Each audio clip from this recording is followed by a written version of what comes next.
So, welcome students. In this video, we are going to studying about how can we solve a pair of linear equation in two variable by substitution method.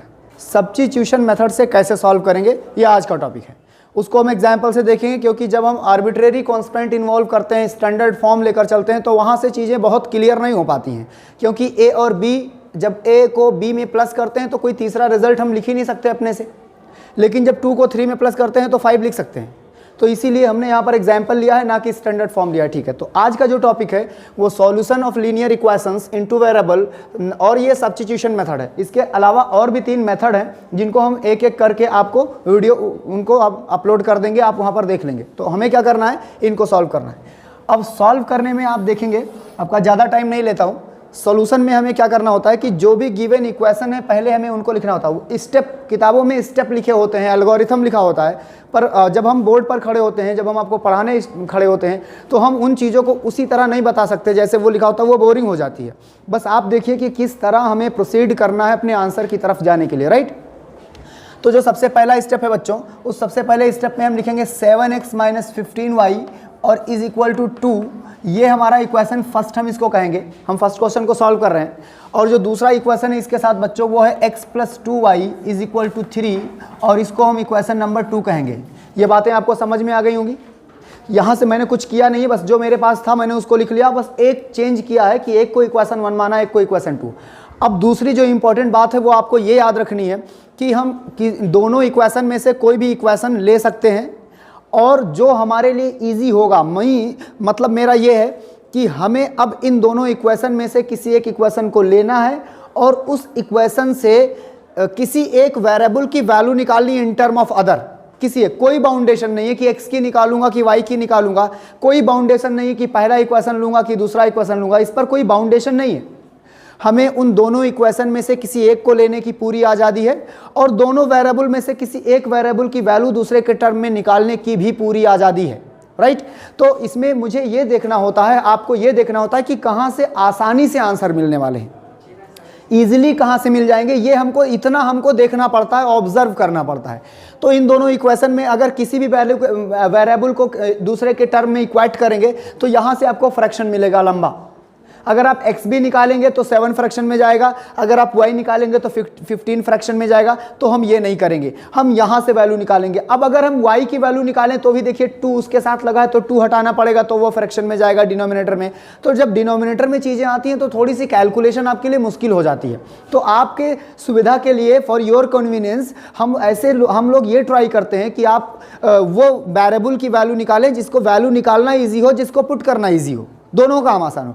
तो अगर हम इन दोनों equation में देखें तो आई think so कि we should take equation number 2, and from here we must find the value of x. हमको y की वैल्यू फाइंड करनी चाहिए, ना कि y की. x की फाइंड करनी चाहिए, ना कि y की. तो अगर मैं यहाँ पर सेकंड ले लेता हूँ तो मैं लिखूंगा फ्रॉम इक्वेशन सेकंड. ये है सेकंड इक्वेशन है, फ्रॉम इक्वेशन सेकंड ये है. यहाँ से अगर मुझे x की वैल्यू निकालनी बच्चों, तो y को मैं वहाँ शिफ्ट करूँगा, x इज इक्वल टू 3, और ये प्लस उस तरफ जाएगा तो क्या हो जाएगा, make this as equation number 3. उसको आप इक्वेशन नंबर 3 बना लीजिए. यहाँ तक की बात है क्लियर? ये बात समझ में आ रही कि क्यों मैं 2 ले लिया, क्यों फर्स्ट नहीं लिया? क्योंकि अपने को उलझाना थोड़े नहीं है, ईजी वे में अपना आंसर करना है. ठीक है, अब क्या करेंगे, जो इक्वेशन 3 है उस इक्वेशन में जो भी x की वैल्यू है या y की वैल्यू है उसको उन दोनों में से कहीं रखना होता है, लेकिन जहां से निकाले हैं उसमें नहीं रखेंगे. Otherwise left hand side and right hand side 0 हो जाएगा. जहां से वो वैल्यू निकली है उसमें नहीं पुट करेंगे. तो कहां से निकली है, 2 से. So we can not use this value in equation number 2. तो अब कहां यूज करेंगे, इक्वेशन 1 में यूज करेंगे. 2 में तो कर नहीं सकते, 2 में बिल्कुल हम लोग इस सिचुएशन में नहीं कि 2 में करें. So we will use this value in equation number 1. तो आप लिखिए using this value in 1, this value of x in 1 में यूज करेंगे उस वैल्यू को.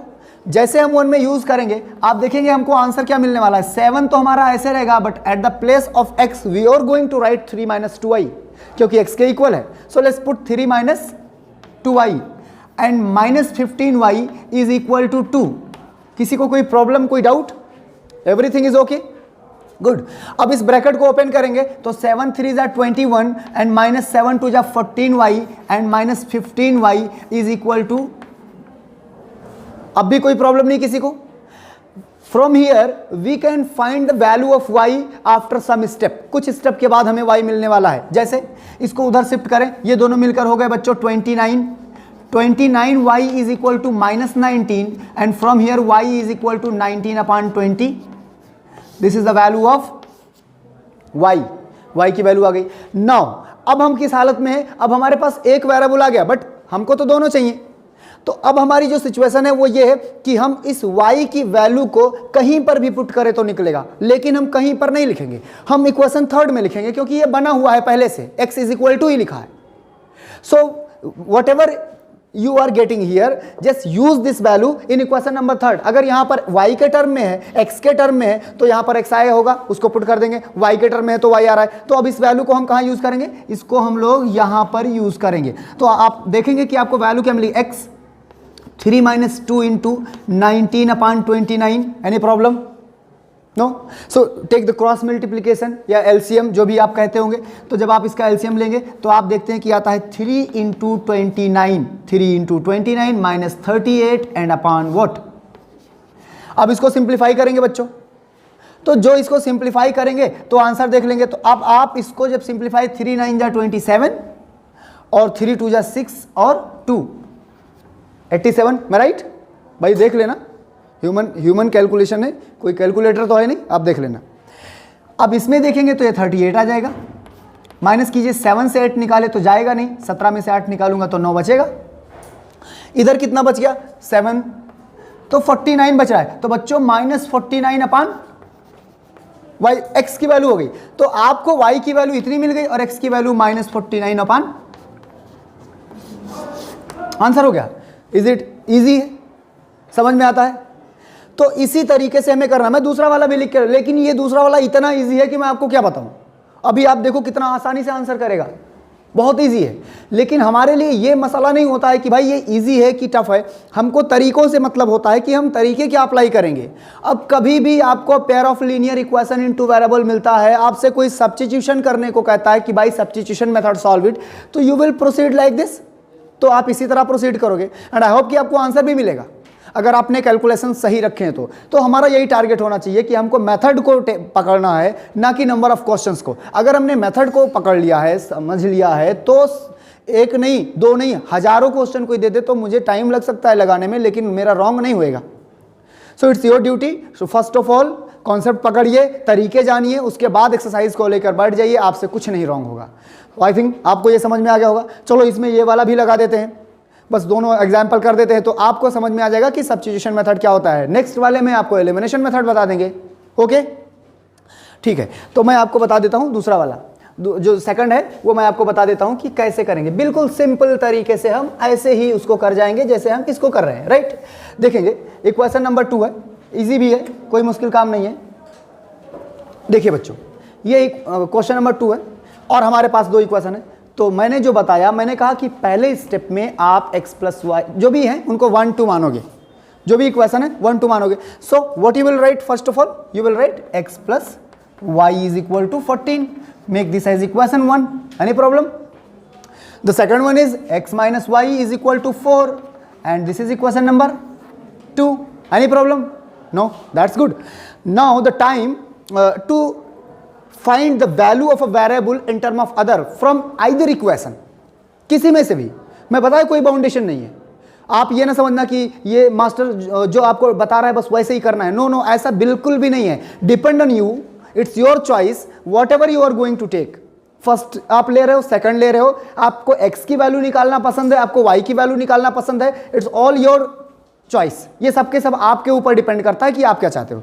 सो बस मेरा एक सजेशन है कि take that equation from where you can find the value of a variable in term of other easily. उस इक्वेशन को उठाइए जहां से आपको एक वेरिएबल की वैल्यू दूसरे के टर्म में आसानी से मिल जाए। बस ये मेरा सजेशन है आपको, right? So I would like to recommend you the second equation again.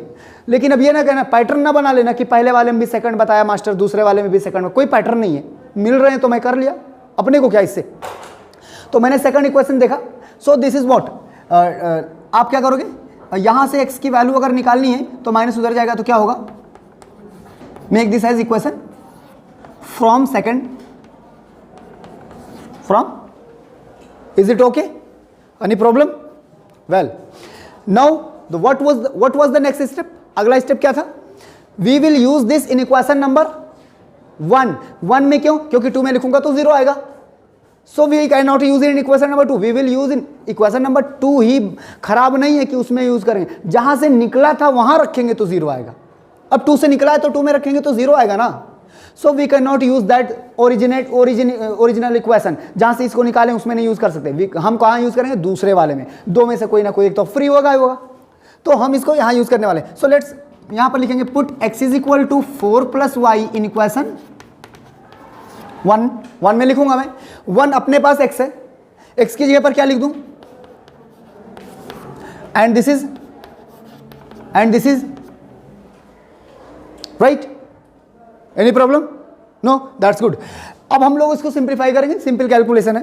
तो आप देख रहे हो बच्चों कि ये दोनों मिलकर हो गए 2i और ये 14 माइनस 4, तो finally what you will get? You will get 2y is equal to 10 और यहां से y की वैल्यू 5, एक तो आपको मिल ही गया। मैंने कहा कि जो y की x की वैल्यू आए उसको हमें तीसरे इक्वेशन में यूज करना है, क्योंकि तीसरा बना बनाया है, एक बार पुट करके सीधा वैल्यू देगा, तीसरा बना बनाया है। So let's use put this in third equation. So what you will get? The third equation is x is equal to what?